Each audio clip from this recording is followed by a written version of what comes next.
when you're unable to hear what somebody else is saying, your relationships will go bad.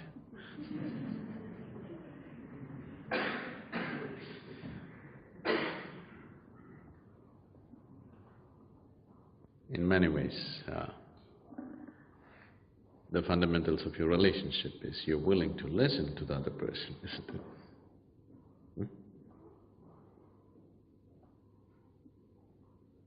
If you want to say everything, there'll be no relationship.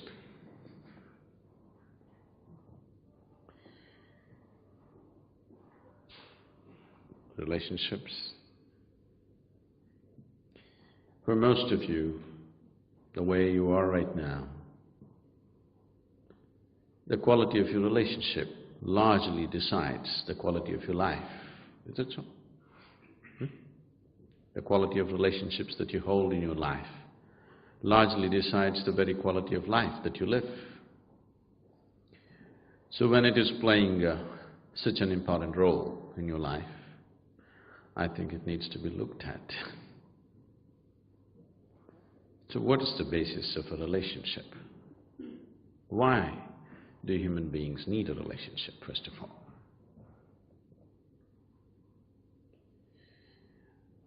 Relationships are formed on different levels, various types of relationships, to fulfill different types of needs. The needs may be physical, psychological, emotional, social, financial, political, it could be any kind. But to fulfill various needs within a human being, relationships are established on different levels. Whatever the nature of the relationship, whatever the type of relationship, still the fundamental aspect is you have a need to fulfill.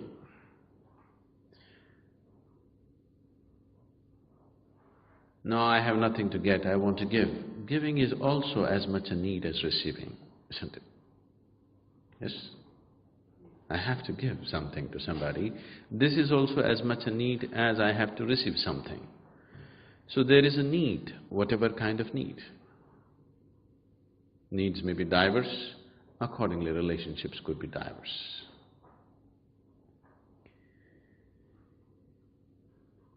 Now, the moment we form a relationship, wanting to fulfill a certain need, and if that need is not fulfilled, then relationships will go bad.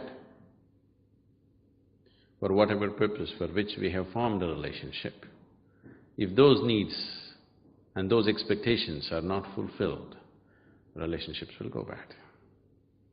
We may claim many things, but when your expectations are not fulfilled, it does go bad, isn't it? So instead of doing too much wishy-washy about it, it's best to look at it straight and see what is it and how we need to handle it.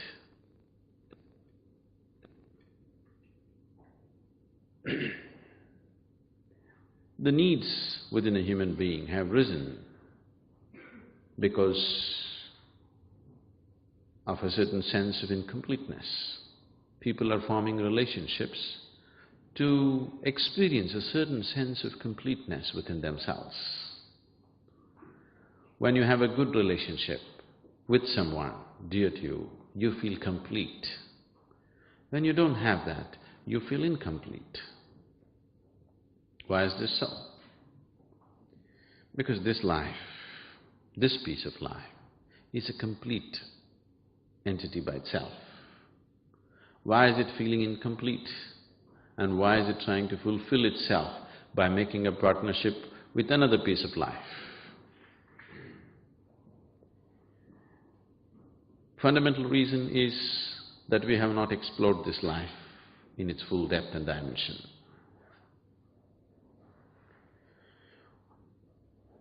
Though that is the basis, there is a complex process of relationships as such.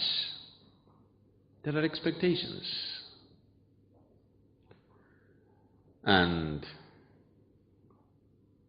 Expectations and expectations and expectations. The expectations that most people are creating are such that there is no human being on the planet who could ever fulfill those expectations. If you, especially this man-woman relationship, the expectations are so much that even if you marry a god or a goddess, they will fail you.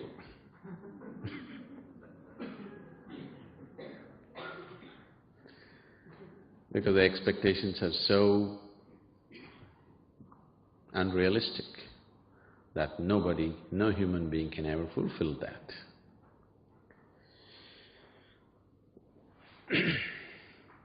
And unable to understand the expectations or the source of expectations. Nobody can fulfill the expectations. But if you understand what is the source of this expectation, you could form a very beautiful partnership. Are you okay? You're getting very serious with relationships. On a certain day, Jack and Jill, now let me use… I'm trying to just culturally change the joke. Jack and Jill were going up the hill.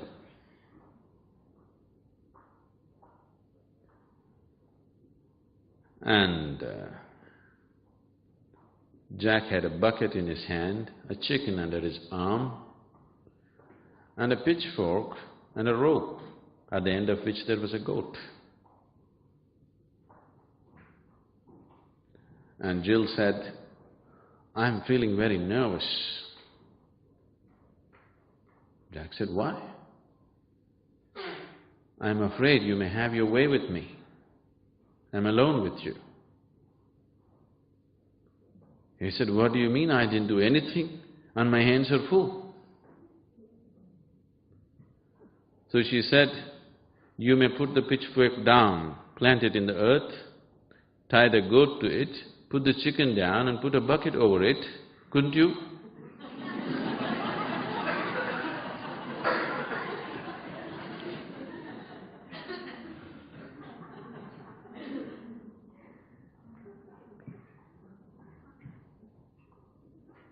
And in the process of holding a relationship, the first moment of meeting, the expectations may be common, but as every step that we take in life, the expectations may become different. Because these expectations keep changing in people, they're not consistent, and they cannot be. One person may be consistent with the same expectation throughout their life, another person's expectations may be changing because his perception and experience of life is changing. Now, relationships become great conflict. More conflict is happening within the four walls of the homes than is happening anywhere on the planet. Only thing is, bombs are not exploding, so you don't hear it. They may be giving each other silent treatment. It is happening because people's expectations are changing, and they're not changing at the same pace. They're changing at different pace. One person is changing fast, another person is not so fast about how to change their expectations. So if you go about doing management and circus with these things, there is no way you can gauge it 100% and have a beautiful relationship. If you try to mind read the other person and constantly try to fulfill their expectations, you will become a wreck. You tried those things, isn't it? You're trying to, outdo the other person in really wanting to fulfill all their expectations, you become a wreck. So, if you go like this, it's an endless circus. To some extent you have to do it, but that is not the basis of a beautiful relationship.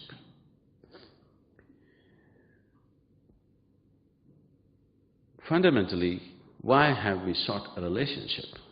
Because your brilliant management, you will see, it'll just give you hell.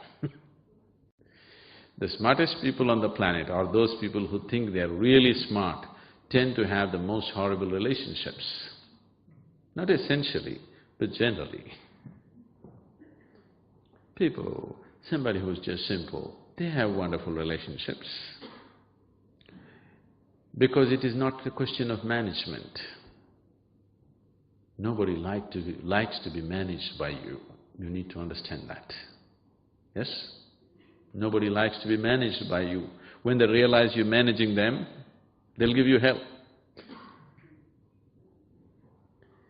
In so many ways, they'll make your life miserable.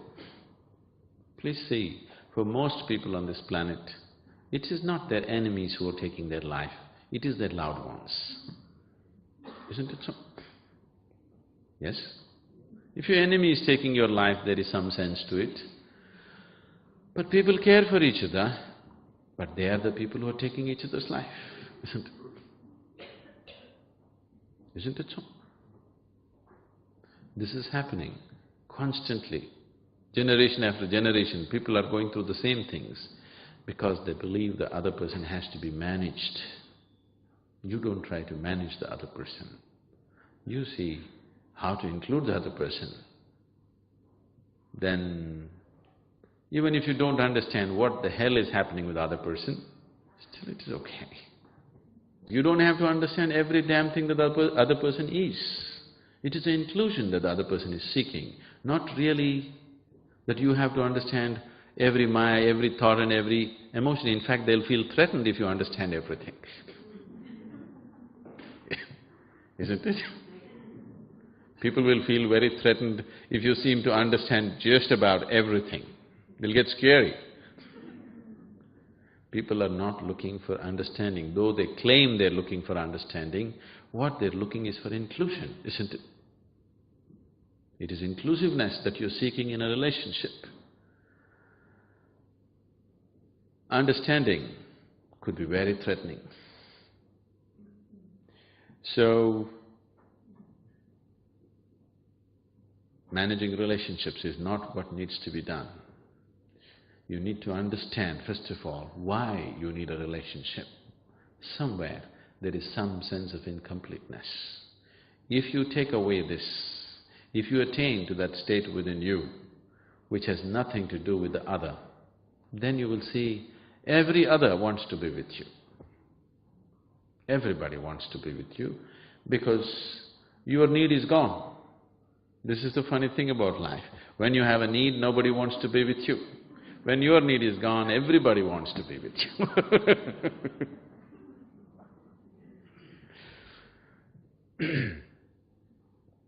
It's only when the flower blossoms, the bees will come. If you don't blossom, bees won't come. You're a closed bud and calling the bees, they won't come. If you open up, you don't have to call, they'll anyway come. So, if you want to have wonderful relationships, do not try to manage the relationship. See how to enhance who you are.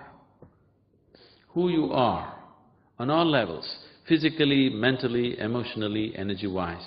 See how to up this. If you enhance yourself into a very beautiful state, everybody wants to hold a relationship with you. Instead of enhancing this one, you're trying to manage this. No, it doesn't work. So, if human beings have to really have wonderful relationships, first and foremost thing that they need to do is how to take this to its ultimate possible level right now. If you keep yourself in the best possible way, in body, mind and emotion, do people want to be with you? Yes? Do people want to be with you? Definitely, isn't it? Now, you don't keep yourself well in any of these levels and you expect people to be with you, now you become a burden. Now the other is hell.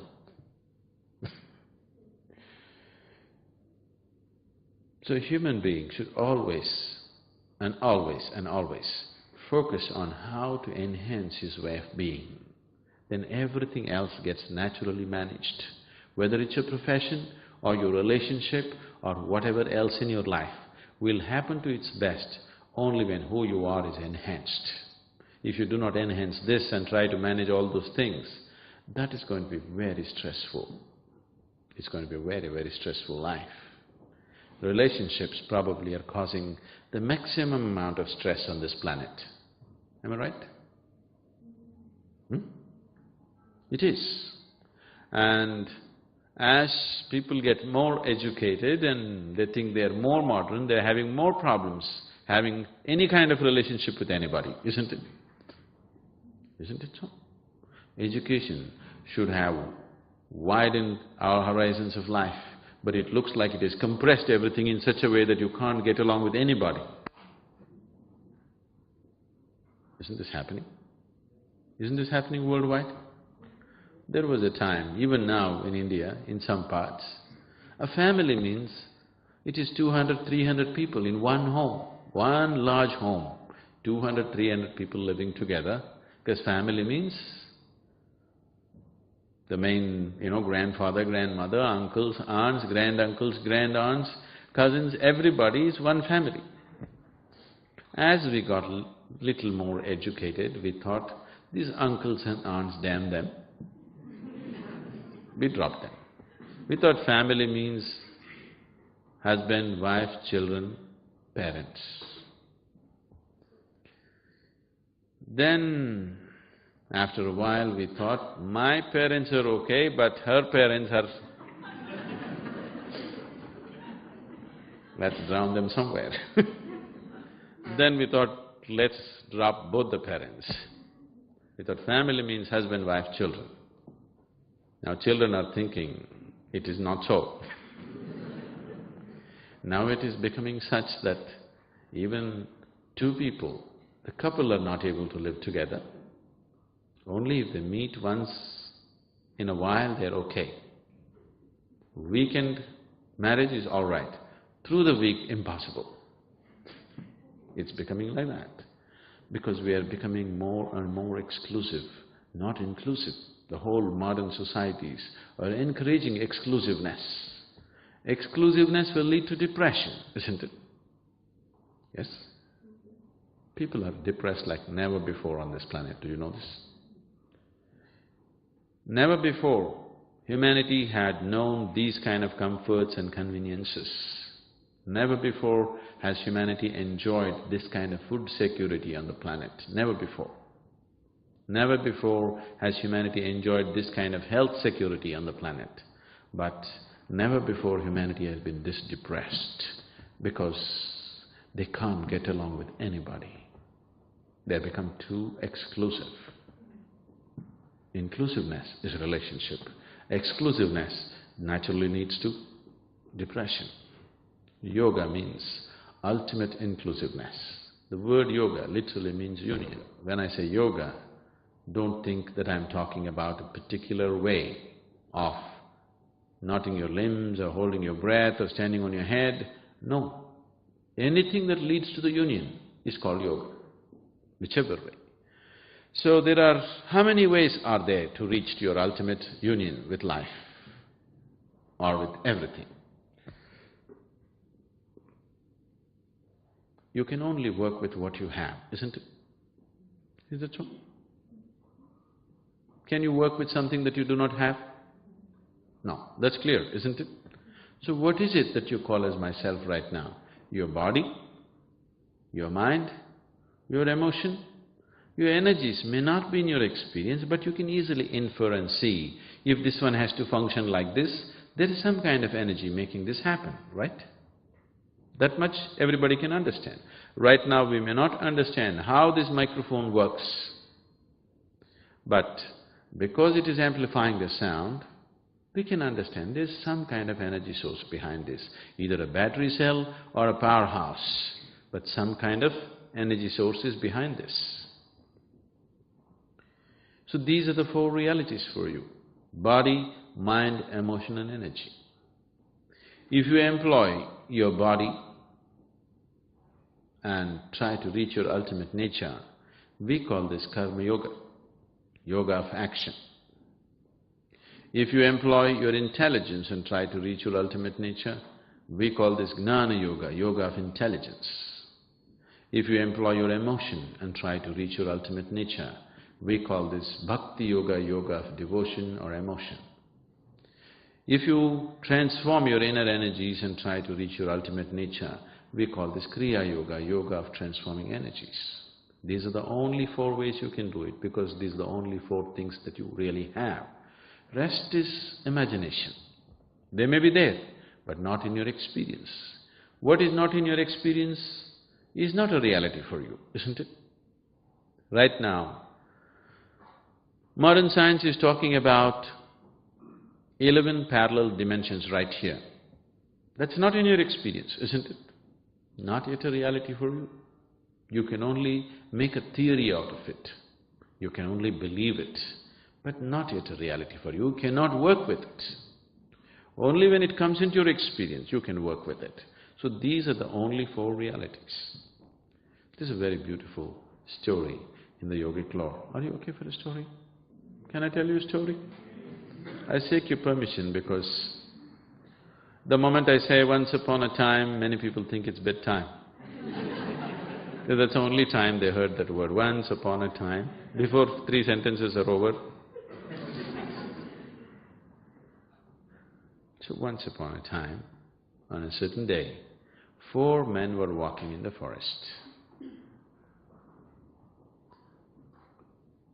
Among these 4 men, one is a bhakti yogi, another is a jnana yogi, karma yogi and kriya yogi.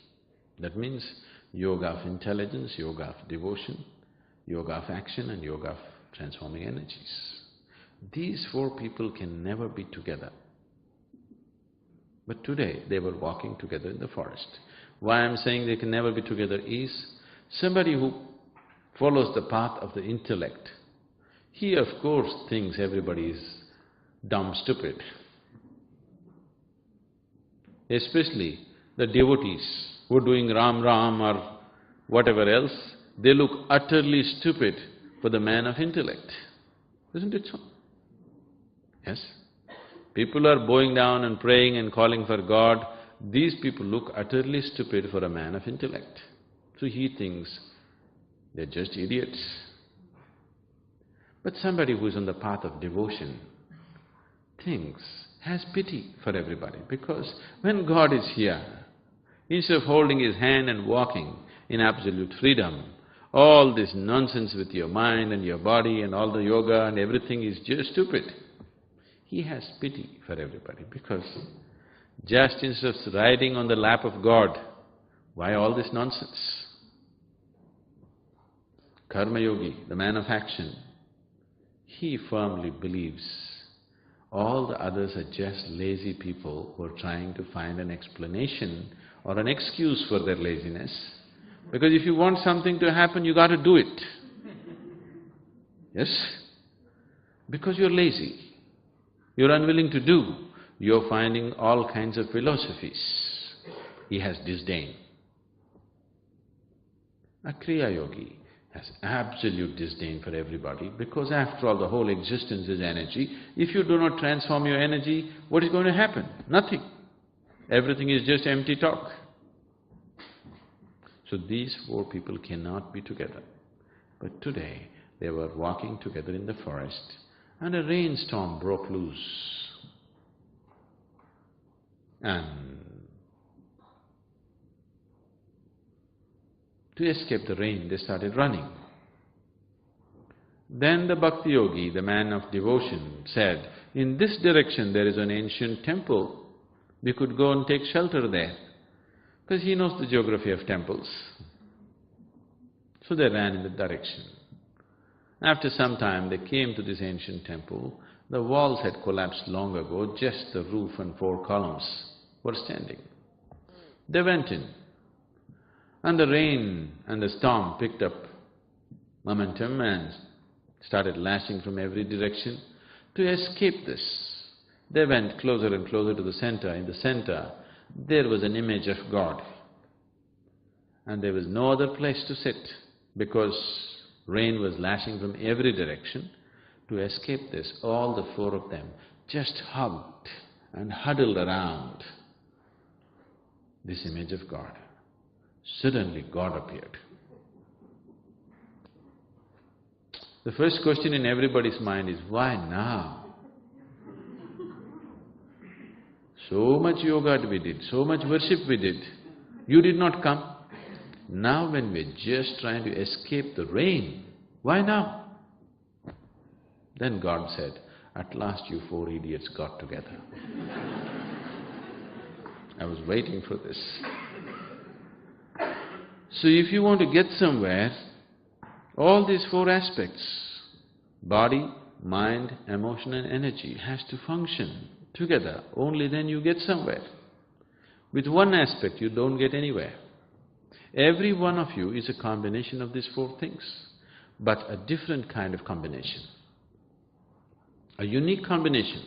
This is also body, mind, emotion and energy. That is also body, mind, emotion and energy. But it's very different because these four things have come together in different ways in every person. So accordingly, the right kind of yoga has to be mixed in the right proportion. Otherwise, it doesn't work. I give this person one kind of yoga, if I give the same to that person, it will not work because he is a different combination of the same four ingredients. It is because of this, in the yogic traditions, so much stress has been laid about having a live guru because he will mix the right kind of concoction. Unless it is mixed properly, even if it's the best thing, it doesn't work. What is working wonderfully for one person is not working for the other person because it is wrong prescription. Medicine is good, but wrong prescription. So, if these four things are handled properly, only then this one moves ahead. What these four dimensions mean is head, heart, hands and energy. Is there anybody here who's just one big head, no heart at all, no hands at all, no energy? Or one big heart, not the other things? You're a combination of these four things, isn't it? Each one may be a unique combination of these four things. Because each one is a unique combination of these four things, relationships cannot be managed. Relationships can never be managed because each one is a unique combination of these four things. If you handle these four things properly, you can include the other as a part of yourself. In this inclusion, all the differences are okay. Differences add color and dimension to our life. Always the problem with the other person is that he doesn't think like you and feel like you, isn't it? Can you imagine in your house, if there was one more person like you, could you live there? That would be horror, isn't it? Fortunately, nobody else is like you. Fortunately, nobody else is like you. If all the people in your home were just like you, could you live there? But that's what you're complaining about, that they're different. What is adding color and dimension to your life, that is what you're complaining about. What is good for you, you're complaining because there is no sense of inclusiveness. If you have included the other as a part of yourself, all these differences you could enjoy. See, now the very fundamentals of this man-woman relationship is a man seeks a woman and a woman seeks a man because they're different, isn't it? Yes? Because it is different. If they were just like you, it's no good. In every way they're different, in body, in mind, in emotion, they're different. That's why you seek them, isn't it? If everything was same, then you didn't have to seek them. But after you get together, now you expect the other person just to be like you, to think like you, to feel like you, to act like you. This is a disaster if it ever gets fulfilled. Fortunately, nobody fulfills it for you, but if it ever so happens that your expectation is fulfilled, that's going to be the biggest disaster. You must be very glad lot of your expectations are not fulfilled. If they are, you're finished. Please look at it. If all your expectations are fulfilled, your life will be a much bigger disaster than it not being fulfilled, isn't it? So relationships are a longing for inclusiveness, and if you approach it as such, and include the other as a part of yourself, however they are. Whichever way they are, they will be just fine with you. They'll be just wonderful for you. But if there's no inclusiveness, if you stand away and look at them and study them and see how to manage them, then whichever way they are, they're impossible. They're just impossible. You know, we have programs, regular programs going on for the last 16 years in the prisons in South India and also in a few prisons in United States. I have a lot of friends who are in. And about 20% of our time and energies are spent in the prison. And all the South Indian prisons, it's mandatory now that our programs go on regularly. So, people keep asking me, Sadhguru, why are you spending so much time with these criminals? Yes, they have committed all kinds of acts. These are people, if you look at their history sheets, there are murders, rapes and drug addiction and a million other things, every kind of thing that a human being can do and cannot do, that's been done.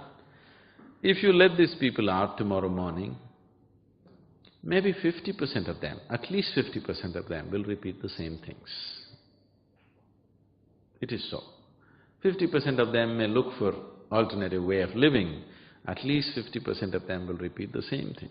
This is how they are. But when I'm with them, they're just wonderful guys. They're absolutely lively, exciting and wonderful people. It is just that.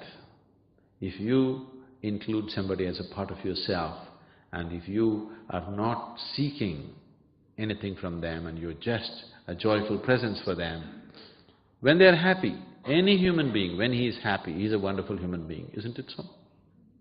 Yes? If you meet any kind of person when he is very happy, he's a wonderful person. But if you meet the same person when he's unhappy, he could be really nasty. You're so too, isn't it? Yes?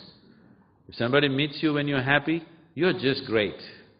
If somebody meets you when you're unhappy, it's another game, isn't it?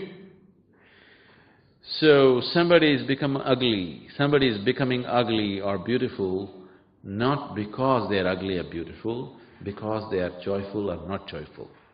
When they're joyful, everybody's beautiful. When they're not joyful, everybody's ugly, isn't it so?